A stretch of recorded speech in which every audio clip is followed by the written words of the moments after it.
Captain Sarah Mitchell stood at attention in the briefing room, her crisp Army uniform bearing the wings she had earned through countless hours of grueling training. At 28, she possessed more flight hours in Apache helicopters than most pilots twice her age. Yet the words coming from Colonel Henderson's mouth felt like a punch to her stomach. "Mitchell, your application for combat deployment has been denied. Again." The colonel's voice carried no emotion, just cold military efficiency. "The decision comes from higher up. They believe female pilots lack the physical and mental fortitude required for sustained combat operations in hostile territory." Sarah's jaw tightened, but she maintained her composure. This was the third rejection in 2 years, each one more frustrating than the last. Around her, male pilots who had graduated alongside her were receiving deployment orders to Afghanistan, Iraq, and other combat zones where Apache helicopters provided crucial close air support to ground troops.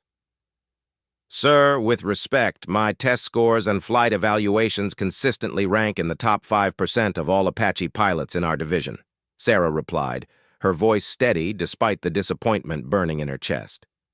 "I've logged over 2,000 hours in combat simulations and have perfect marks in weapon systems, navigation, and emergency procedures." Colonel Henderson shuffled through the papers on his desk, avoiding direct eye contact. "The decision is final, Captain. You'll remain assigned to training operations and domestic security duties. Dismissed." As Sarah left the briefing room, she caught snippets of conversation from her male colleagues discussing their upcoming deployments. Lieutenant Jake Morrison, who had barely scraped through advanced flight training, was heading to Kandahar. Captain Rick Thompson, notorious for his sloppy formation flying, had received orders for a high-priority mission in Iraq. The unfairness of it all weighed heavily on Sarah as she walked across the base to the flight line. The familiar sight of Apache helicopters lined up like mechanical predators usually filled her with pride and excitement. Today, they reminded her of opportunities denied, of potential wasted because of outdated thinking and institutional bias. Sarah had dreamed of flying since childhood, inspired by stories of military pilots pushing the boundaries of what was possible in the sky. She had excelled in every phase of her military career, from basic training through officer candidate school and into the demanding Apache pilot program. The AH-64 Apache was one of the most sophisticated attack helicopters ever built, a flying tank capable of incredible firepower and precision. Operating one required split-second decision-making, exceptional hand-eye coordination, and the ability to process multiple streams of information simultaneously while flying in dangerous conditions. Every instructor who had evaluated Sarah's performance noted her exceptional skills. She could thread an Apache through narrow canyon passages that made other pilots nervous. Her marksmanship with the helicopter's 30mm chain gun was legendary among her peers. During one training exercise, she had successfully engaged 16 simulated targets in rapid succession without missing a single shot. Her ability to coordinate with ground forces was so smooth that infantry commanders specifically requested her participation in joint training exercises. Despite these achievements, the military hierarchy remained unconvinced that women belonged in combat aviation roles. The official reasoning centered on concerns about physical strength requirements, the psychological stress of combat, and the potential impact on unit cohesion. Unofficially, many senior officers simply believed that combat was a man's domain, and no amount of skill or dedication could change their minds. Sarah's frustration had been building for months, but she channeled it into her work. If she couldn't fight overseas, she would become the best training instructor the Army had ever seen. She developed new simulation programs that challenged even the most experienced pilots. Her briefings were so thorough and practical that pilots often credited her training with saving their lives during actual combat missions. One evening, while reviewing flight logs in her quarters, Sarah received a call from her mentor, Major Elena Rodriguez, one of the few women who had managed to secure a combat role during the early days of the Iraq War. Elena had faced similar obstacles, but had eventually broken through due to exceptional circumstances and a desperate need for experienced pilots. "Sarah, I know you're frustrated," Elena said over the phone, "but your time will come. The military is slowly changing, and when they need the best pilots they have, gender won't matter anymore. Keep training, keep improving, and be ready when that opportunity arrives." Those words proved prophetic sooner than anyone expected. 3 weeks later, a crisis erupted that would test everything the military thought it knew about combat aviation and the capabilities of its pilots. The situation began with intelligence reports of a massive terrorist operation being planned in a remote region of Afghanistan. Satellite imagery revealed a previously unknown training camp hidden in the mountainous terrain near the Pakistan border. The camp appeared to house several hundred fighters and contained sophisticated weapons systems, including surface-to-air missiles that posed a significant threat to conventional aircraft. Initial reconnaissance flights confirmed the worst fears of military planners. The terrorist organization had established a major stronghold in terrain so challenging that traditional ground assault would be extremely costly in both time and casualties. The camp's position in a narrow valley surrounded by peaks exceeding 12,000 feet made it nearly inaccessible to most aircraft. Apache helicopters would be essential for any successful operation, but the mission would require flying in conditions that pushed both aircraft and pilots to their absolute limits. As the Pentagon developed plans for what would become known as Operation Mountain Thunder, a second crisis emerged that would change Sarah's life forever. A respiratory illness swept through the overseas Apache pilot units, severely limiting the number of qualified pilots available for complex missions. Several pilots were medical evacuated, others were temporarily grounded, and the remaining crews were stretched beyond safe operational limits. Colonel Henderson found himself in an impossible situation.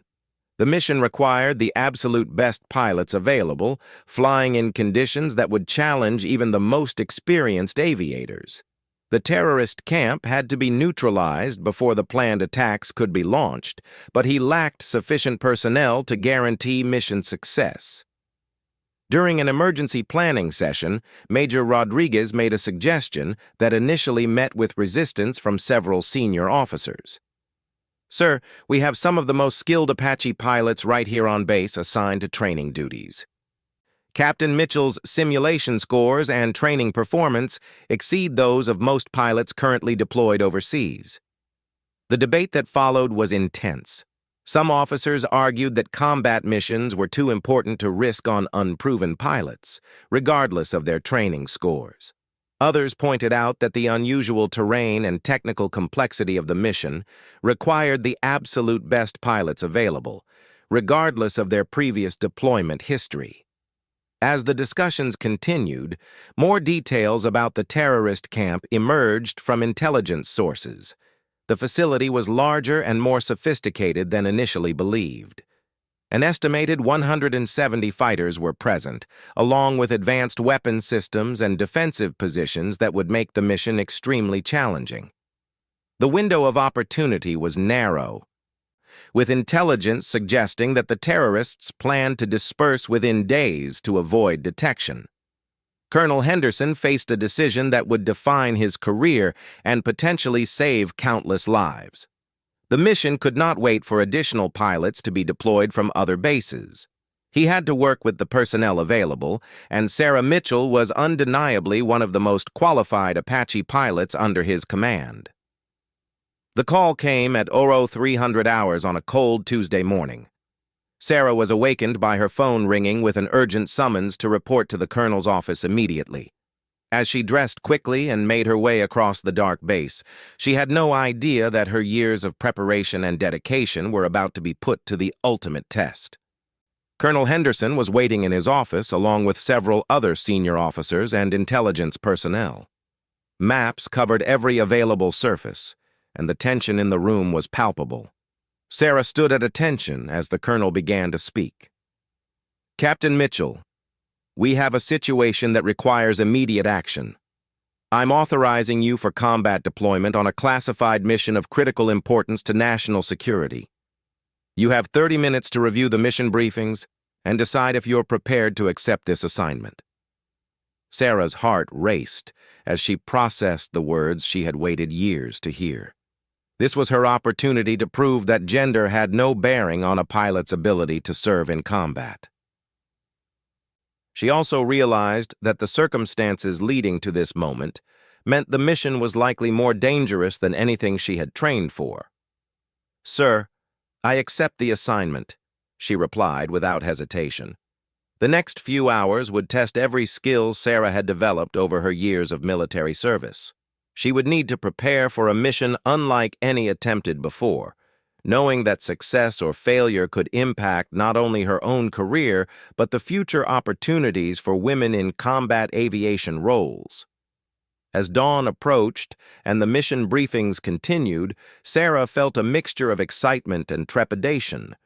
She had asked for the chance to prove herself in combat, and now that opportunity had arrived under circumstances that would challenge her skills, courage, and determination in ways she had never imagined. The briefing room buzzed with activity as Sarah entered, her flight suit freshly pressed and her equipment bag slung over her shoulder. Intelligence officers had transformed the space into a command center, with detailed topographical maps covering the walls and three-dimensional terrain models occupying several tables. The scale of preparation told her immediately that this was no ordinary mission. Major Rodriguez greeted her with a mixture of pride and concern. "Sarah, you're about to embark on one of the most challenging Apache missions ever attempted. The terrain alone would make this dangerous, but the intelligence we've gathered about enemy capabilities makes it potentially deadly." The mission briefing began with satellite imagery that took Sarah's breath away. The terrorist training camp was nestled in a valley so narrow that it appeared impossible to approach with conventional aircraft. Steep canyon walls rose over 2,000 feet on either side, creating natural wind tunnels that could slam aircraft into rock faces without warning. The camp itself stretched along the valley floor for nearly 3 miles, with defensive positions carved into the cliff faces at multiple elevations. Colonel Peterson, the mission commander, pointed to the aerial photographs with a laser pointer. "Intelligence estimates indicate between 160 to 180 fighters are present at any given time. They've been training with sophisticated weapon systems, including Russian-made surface-to-air missiles and heavy machine guns positioned specifically to target low-flying aircraft." Sarah studied the images carefully, noting the defensive positions and calculating potential approach routes. The challenge was immediately apparent.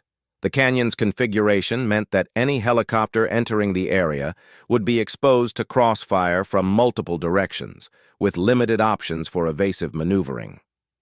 "Captain Mitchell," Colonel Peterson continued, "your mission is to conduct precision strikes against key targets while providing close air support for a simultaneous ground assault. The timeline is critical because we believe the terrorist leadership is planning to relocate within 48 hours. This may be our only opportunity to neutralize this threat." The weapons loadout for Sarah's Apache was unlike anything she had seen during training exercises. Her aircraft would carry a full complement of Hellfire missiles, 2.75-inch rockets, and maximum ammunition for the 30mm chain gun. The total firepower was sufficient to level several city blocks, but Sarah knew that precision rather than raw destructive power would determine mission success. Her co-pilot and gunner for the mission was Chief Warrant Officer Marcus Thompson, a veteran of 3 combat deployments with over 1,500 hours of Apache combat experience. During their first meeting, Sarah could see the skepticism in his eyes as he sized up his new pilot. She had encountered this reaction many times before. Experienced crew members who questioned whether a pilot with no combat experience could handle the pressures of actual warfare. "Captain, I'm going to be straight with you," Marcus said as they reviewed the mission parameters together. I've flown with some excellent pilots, and I've flown with some who nearly got us killed. In combat, there's no room for hesitation or second-guessing. When I call out targets or suggest evasive actions, you need to respond instantly without debate. Sarah appreciated his directness. Chief Thompson, I understand your concerns about flying with an unproven pilot. All I ask is that you judge me based on my performance during this mission. I've trained extensively for exactly these types of scenarios, and I'm confident in my abilities. Their pre-flight preparations took nearly 4 hours, far longer than typical training missions. Every system on the Apache had to be checked and double-checked. The aircraft's sophisticated targeting systems, navigation equipment, and defensive countermeasures would all be crucial during the mission. Sarah personally inspected each Hellfire missile and verified the programming on the guidance systems. The flight to the target area would take them over some of the most hostile terrain on Earth. Mountain peaks exceeding 15,000 feet created unpredictable wind patterns that had claimed numerous aircraft over the years. Sarah studied weather reports and wind forecasts, calculating fuel consumption and identifying potential emergency landing sites along the route. As departure time approached, Sarah experienced a mixture of excitement and apprehension that she had never felt during training exercises. Everything she had worked for throughout her military career had led to this moment. She thought about the countless hours of preparation, the rejections and setbacks, and the determination that had sustained her through years of fighting for recognition. The pre-flight briefing included final intelligence updates that made the mission even more challenging. Recent reconnaissance had identified additional defensive positions around the terrorist camp, including what appeared to be a sophisticated early warning system. The element of surprise, crucial for mission success, might be compromised if the aircraft were detected too early in their approach. Sarah and Marcus conducted their final equipment checks as ground crews completed the aircraft preparation. The Apache looked menacing on the flight line, its angular profile and weapon systems giving it the appearance of a technological predator. Sarah ran her hands along the aircraft's fuselage, feeling the weight of responsibility for both the mission's success and her crew members' safety. The flight to the target began in darkness, with Sarah navigating using night vision systems and GPS coordinates.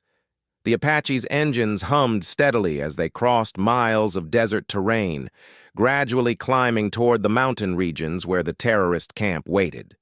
Radio communications were kept to a minimum to avoid detection, leaving Sarah alone with her thoughts as the landscape below changed from sand to rocky peaks.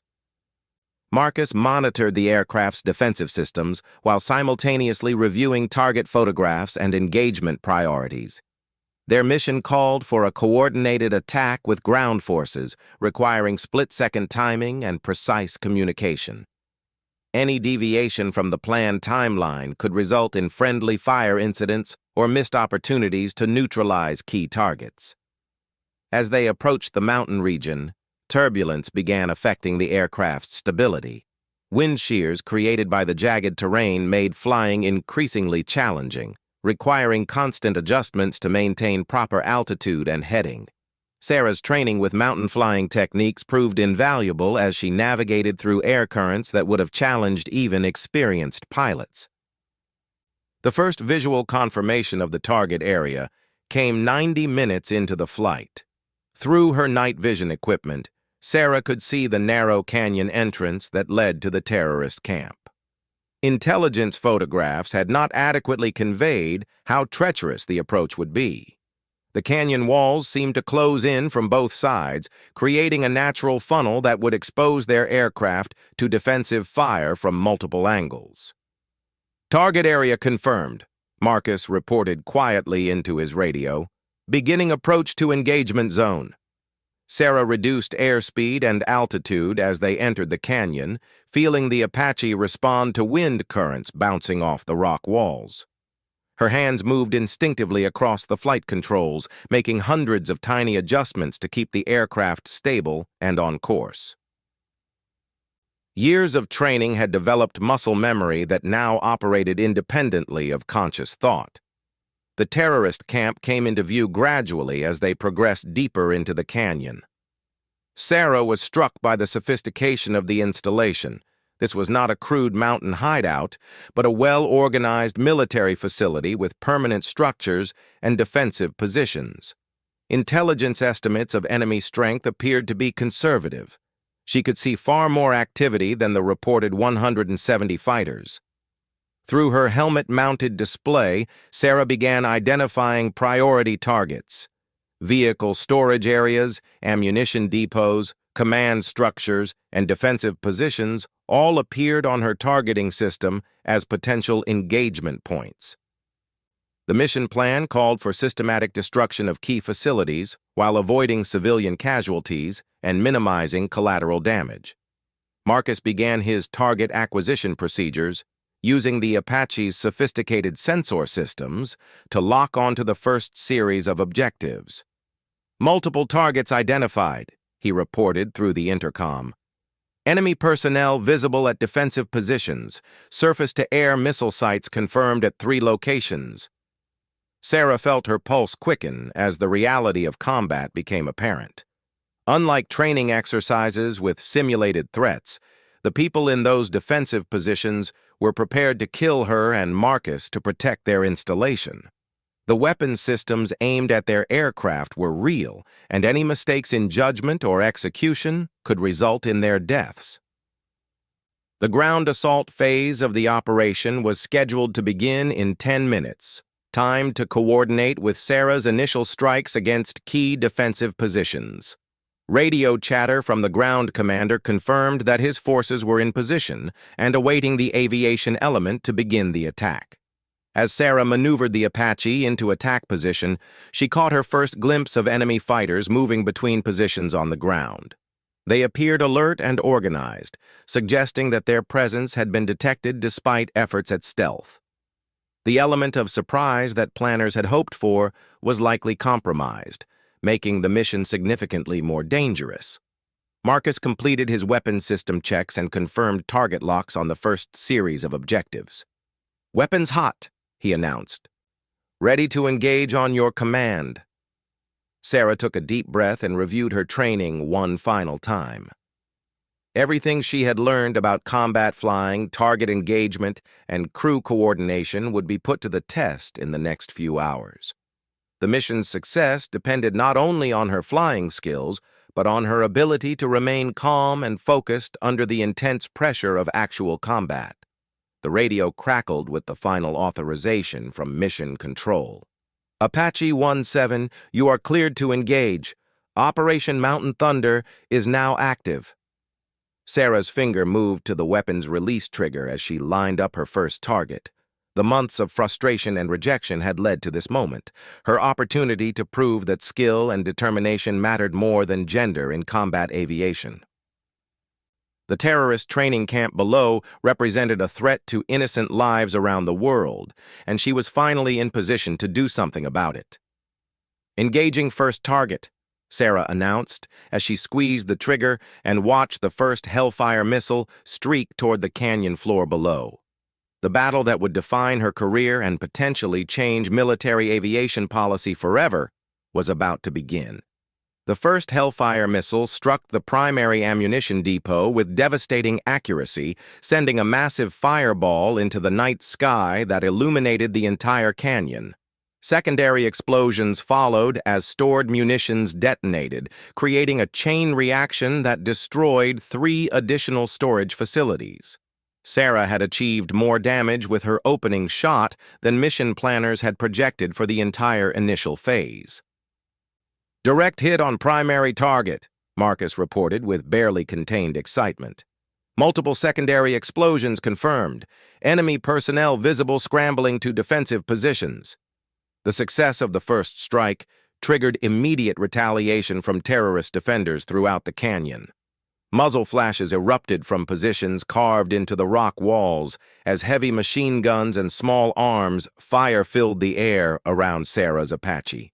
Green tracer rounds streaked past the cockpit windows, creating a deadly light show that tested every evasive flying technique she had ever learned. Sarah banked hard left while simultaneously climbing to avoid the concentrated fire, feeling the Apache respond to her control inputs despite the challenging wind conditions created by the canyon walls. Her years of mountain flying training proved invaluable as she used the terrain features to mask her approach to the next series of targets. "Surface-to-air missile launch detected," Marcus announced urgently. "Deploying countermeasures." Sarah immediately initiated aggressive, evasive maneuvers, diving toward the canyon floor while releasing chaff and flares designed to confuse enemy missiles. The SA-16 missile passed close enough that she could see its exhaust trail through her night vision equipment. Her heart pounded as she realized how close they had come to being shot down within minutes of beginning the engagement. The ground assault phase commenced as planned, with Army Rangers fast roping from helicopters at 3 insertion points around the canyon's perimeter. Sarah could see their movements through her thermal imaging systems as they began advancing toward key objectives. Her mission now involved providing close air support while continuing to neutralize defensive positions that threatened both her aircraft and the ground forces. Marcus identified a cluster of enemy fighters positioned near a communications facility that coordinated defensive fire throughout the camp. "Multiple targets, grid reference 77 Alpha 4, count approximately 20 fighters with heavy weapons." Sarah lined up for a strafing run with the Apache's 30mm chain gun, approaching from an angle that minimized exposure to defensive fire. The cannon's distinctive sound filled the cockpit as she engaged the position with precise bursts that neutralized the threat while avoiding damage to the communications equipment needed for intelligence gathering. As the battle progressed, Sarah began to understand the true scope of enemy forces present in the canyon. Intelligence estimates of 170 fighters appeared to be accurate, but they had underestimated the sophistication of defensive preparations. The terrorists had created interlocking fields of fire that made any approach dangerous, and their weapons included modern surface-to-air missiles that posed a constant threat to her aircraft. The mission's complexity increased as ground forces encountered heavier resistance than expected. Radio communications revealed that Ranger units were pinned down by defensive fire from positions that could only be neutralized by precision airstrikes.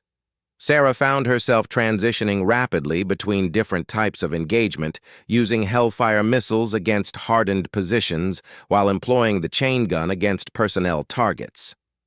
"Apache 17 ground commander here," came an urgent radio transmission. "We have Rangers under heavy fire at grid reference 82 Charlie 6. Request immediate close air support." Sarah could see the situation developing through her targeting systems. A squad of Rangers had advanced to within 50 meters of a key objective but was trapped by crossfire from 3 separate enemy positions. The proximity of friendly forces made the engagement extremely dangerous. Any miscalculation could result in friendly casualties. "Ground Commander, this is Apache 17, Sarah responded. "I have visual on your position. Danger close engagement requires precise targeting. Can you mark enemy positions with smoke?" The coordination between Sarah and the ground forces demonstrated the value of her extensive training in joint operations. Using colored smoke grenades to identify targets, she was able to engage enemy positions with surgical precision while avoiding any risk to friendly forces. Her marksmanship with both missiles and cannon fire allowed her to neutralize threats that would have been impossible for ground forces to overcome.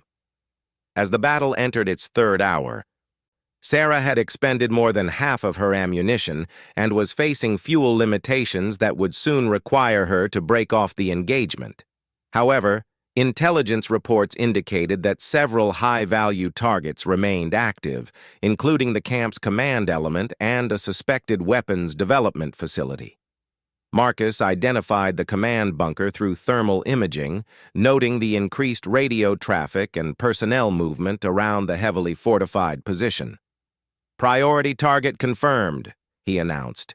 "Command facility shows multiple heat signatures, likely senior leadership present." The command bunker was positioned in the most heavily defended section of the canyon, surrounded by interlocking defensive positions that had already claimed one of the supporting helicopters. Sarah realized that approaching the target would require flying through a gauntlet of enemy fire unlike anything she had faced during the mission. "Ground forces are requesting final strike on the command facility," Marcus reported. "They're prepared to provide covering fire and diversionary attacks to support our approach." Sarah assessed the tactical situation carefully, weighing the mission's importance against the risks to her crew and aircraft. The command facility represented the key objective for Operation Mountain Thunder.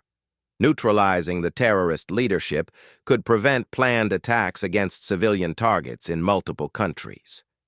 The approach to the command bunker required Sarah to fly directly down the center of the canyon, exposed to defensive fire from multiple levels of enemy positions. She used every technique learned during training, varying altitude and airspeed while employing the Apache's defensive systems to maximum effectiveness. Enemy fire intensified as she approached the target area, with multiple machine gun positions tracking her movement through the canyon. Rocket-propelled grenades exploded around the aircraft, creating shock waves that tested the Apache's structural integrity. Sarah felt shrapnel impact the aircraft's armor plating as she maintained course toward the target. "Target locked," Marcus announced as he activated the final Hellfire missile. "Engaging command facility." The missile's impact on the command bunker created a devastating explosion that collapsed the entire structure and eliminated the terrorist leadership. Secondary explosions indicated that significant ammunition and explosive materials had been stored in the facility, multiplying the destructive effect of Sarah's strike. With the command structure eliminated, organized resistance throughout the canyon began to collapse.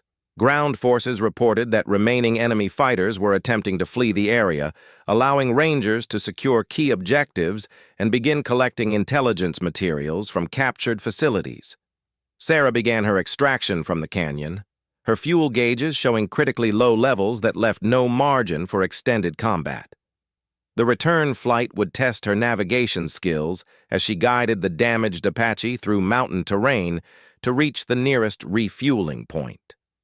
As they climbed away from the canyon, Marcus provided a preliminary battle damage assessment. "Aircraft systems functional despite multiple impacts. Estimated enemy casualties exceed 150, with remaining personnel dispersed or neutralized. Mission objectives achieved." The flight back to base gave Sarah time to process what she had accomplished during the previous 4 hours. She had engaged and defeated an estimated 170 enemy fighters while providing crucial support for ground operations in some of the most challenging terrain on Earth. Her performance had exceeded every expectation and validated years of training and preparation. Radio communications with Mission Control confirmed the operation's success. Intelligence gathered from the captured camp revealed plans for terrorist attacks that would have killed hundreds of innocent civilians. Sarah's precision strikes had not only eliminated immediate threats, but had disrupted a broader terrorist network operating throughout the region. Upon landing at the forward operating base, Sarah was met by Colonel Henderson and other senior officers who had monitored the mission through real-time communications. The expression on the colonel's face had changed dramatically from their last encounter. Where she had once seen skepticism and doubt, she now saw respect and admiration. "Captain Mitchell," Colonel Henderson began, "your performance during Operation Mountain Thunder was exceptional by any standard. The precision of your strikes, your crew coordination, and your ability to operate in those conditions exceeded the performance of our most experienced combat pilots." Major Rodriguez approached with a broad smile and a firm handshake. "Sarah, what you accomplished today changes everything. You've proven that skill and determination are the only factors that matter in combat aviation. Gender is irrelevant when lives are on the line." The mission's success had immediate implications for military policy regarding women in combat roles. Within weeks, Sarah received orders for deployment to Afghanistan as a combat pilot, leading a squadron of Apache helicopters in support of ongoing operations against terrorist organizations. Her success inspired other women throughout the military who had faced similar barriers to advancement in combat positions. Sarah began receiving letters from female pilots, soldiers, and sailors who saw her achievement as proof that persistence and excellence could overcome institutional resistance to change. The terrorist training camp that had once threatened civilian populations around the world now lay in ruins, testament to what could be accomplished when the military utilized all of its most capable personnel, regardless of gender. Sarah's engagement with 170 adversaries during a single mission became a case study taught in military aviation schools, demonstrating the importance of precision, preparation, and courage under fire. 6 months later, Sarah found herself back in Colonel Henderson's office, but the circumstances had changed completely. Instead of receiving another rejection for combat duty, she was being briefed on her promotion to major and her assignment as an instructor at the Army's premier Apache pilot training facility. "Major Mitchell," Colonel Henderson said, using her new rank with obvious pride, "your mission success and subsequent combat deployments have made you one of the most qualified Apache instructors in the Army. We want you to train the next generation of combat pilots, both male and female, using the experience and techniques that made you so effective." Sarah accepted the assignment with gratitude, knowing that she would now be in a position to ensure that future pilots would be evaluated based on their capabilities rather than their gender.